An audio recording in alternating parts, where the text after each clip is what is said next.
Magandang araw sa ating lahat. Narito po muli ang inyong lingkod. Halina't samahan niyo po ako at pag-usapan natin sa videong ito ang ating manok na ating pong ibinigay. Pero bago po yun, shoutout nga po pala sa ating mga viewers, sa mga nagla-like at share ng ating mga videos at lalong-lalo na sa ating mga subscribers. Shoutout po sa inyong lahat at maraming salamat.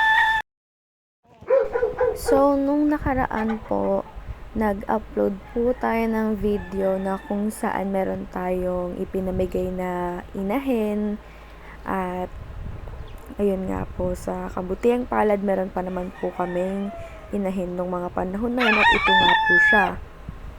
Ang ating pulet na crossbreed ng hatch at sweater. So, vinidyon po muna natin siya bago po natin ibigay sa maswerteng taga-suporta. So, ito po yung ating inahin. At, syempre, meron din pong wing band yung ating pulet. So, nire-ready na po natin siya since ibabiyahe pa po natin siya. Pero okay lang naman po kasi hindi naman kalayuan yung paghahatiran namin dito sa pulet.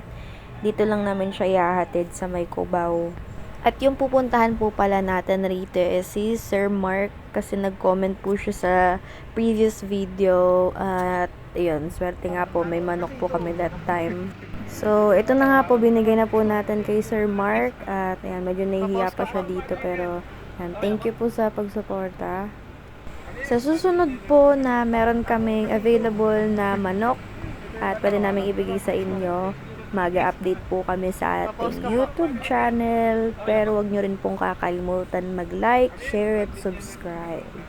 At yun lang naman po muna sa ngayon. If ever na may mga katanungan or may gusto kayong sabihin or i-comment, pwede po dyan sa ibaba. Or i-message nyo po kami sa aming Facebook page para ma-reply din po namin kayo. So, yun lang po muna sa ngayon. Maraming salamat sa panonood. Maraming salamat sa ating mga viewers, sa mga nagla-like at share ng ating mga videos, at lalong-lalo na sa ating mga subscribers. Shoutout po sa inyong lahat. Maraming salamat at God bless.